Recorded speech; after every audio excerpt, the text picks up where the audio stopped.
नमस्कार दोस्तों, स्वागत है हमारे YouTube चैनल में। आप देख रहे हैं ऑनलाइन स्टडी क्लासेज। पिछली क्लास में हम आपको बताए थे कि मगध पर कुल 7 राजवंशों ने शासन किया था, जिसका पहला वंश जो है हर्यंक वंश है। हर्यंक वंश का शासक जो है, अंतिम शासक नागदशक रहता है, जो बहुत ही अयोग्य और कमज़ोर शासक रहता है। इतना आपको बता दिए थे। नागदशक की हत्या जो है इसकी सेनापति शिशुनाग द्वारा कर दी जाती है और मगध पर हर्यंक वंश की जगह पर शिशुनाग वंश की स्थापना करता है। इतना आपको बता दिए थे। आज पढ़ना है शिशुनाग वंश। शिशुनाग वंश जो है मगध पर शासन करने वाला दूसरा राजवंश होता है। इन्होंने 412 ईसा पूर्व से लेकर के 344 ईसा पूर्व तक शासन करता है। शिशुनाग सबसे पहले क्या करता है कि मगध की राजधानी चेंज करता है। उदयीन जो है पाटलिपुत्र रखा रहता है, तो उसने चेंज करके वैशाली को अपना राजधानी बनाता है। और दूसरा काम जो है, इसने मगध का जो क्षेत्रफल है विस्तार करता है बंगाल से लेकर के मालवा तक, यानी राजस्थान तक। बंगाल से लेकर के मालवा तक क्या करता है कि मगध का क्षेत्रफल को विस्तार करता है।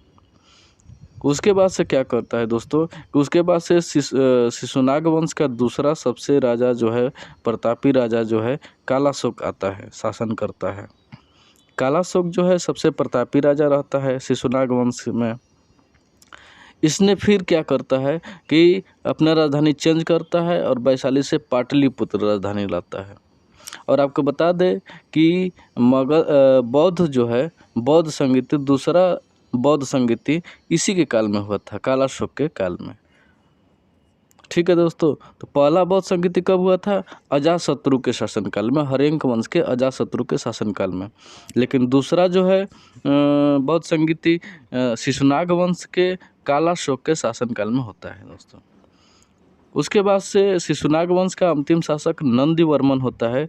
यह भी एक कमज़ोर शासक रहता है और इसकी हत्या महापद्म नंद द्वारा कर दी जाती है। महापद्म नंद जो है नंदीवर्मन की हत्या करके शिशुनाग वंश की जगह पर नंद वंश की स्थापना करता है।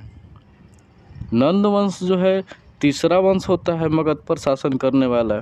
पहला वंश हो गया हर्यंक वंश, दूसरा हो गया शिशुनाग वंश, तीसरा हो गया नंद वंश।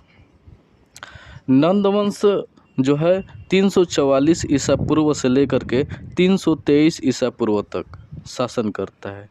323 ईसा पूर्व आपको याद होना चाहिए। 323 ईसा पूर्व में सिकंदर ने हमला करता है भारत पर। सिकंदर ने 323 ईसा पूर्व में हमला करता है, तो यहाँ तक नंद वंश का शासन रहता है। तो नंद वंश की स्थापना कौन करता है? महापद्म नंद। कौन करता है? महापद्म नंद। महापद्म नंद जो है शूद्र जाति के माने जाते हैं। मिला है साक्ष्य में कि महापद्म नंद जो है शूद्र जाति के थे। कभी कभी एग्जाम में नाई जाति भी मानता है कि महापद्म नंद नाई जाति के थे, तो आप लोगों को कंफ्यूज नहीं होना है। महापद्म नंद शूद्र या नाई जाति के थे, दोनों में से कोई एक ऑप्शन में दिया रहेगा। महापद्म नंद द्वारा एक काम बहुत ही करते हैं, बहुत ही महत्वपूर्ण काम करते हैं। उन्होंने मगध में केंद्रीय शासन की व्यवस्था की है। केंद्रीय शासन को अपनाए, जोर दिए केंद्रीय शासन पर, और उन्होंने विशाल सेना रखना शुरू कर दिए। फिर उसने क्या करते हैं महापद्म नंद, उन्होंने कलिंग पर आक्रमण करते हैं और कलिंग को जीत लेते हैं। क्या करते हैं? जीत लेते हैं। तो कलिंग को जीत लेते हैं तो एकराट की उपाधि मिलती है। एकराट की उपाधि। तो क्वेश्चन में पूछता है कि एकराट की उपाधि महापद्म नंद को कब मिलती है? तो कलिंग युद्ध को जब जीतते हैं तब मिलता है एकराट की उपाधि। एक और आपको बात बता दे, बहुत ही मोस्ट इम्पोर्टेंट, महापद्म नंद को सर्वछत्रांतक की उपाधि मिलती है। सर्वछत्रांतक। इन्होंने अपने आप को मानते हैं कि हमने सारे क्षत्रियों को ख़त्म कर दिया है, सारे क्षत्रियों को परास्त कर दिया है। महापद्म नंद को परशुराम के दूसरा अवतार भी माना जाता है। परशुराम के दूसरा अवतार भी माना जाता है। उसके बाद से नंद वंश का अंतिम शासक जो है घनानंद रहता है। घनानंद जो है एक क्रूर शासक रहता है, निरंकुश शासक रहता है। इसके पास भी बहुत विशाल सेना रहती है और कलिंग को जीतते हैं महापद्म नंद, लेकिन कलिंग में एक नहर का निर्माण कराते हैं कौन? धनानंद।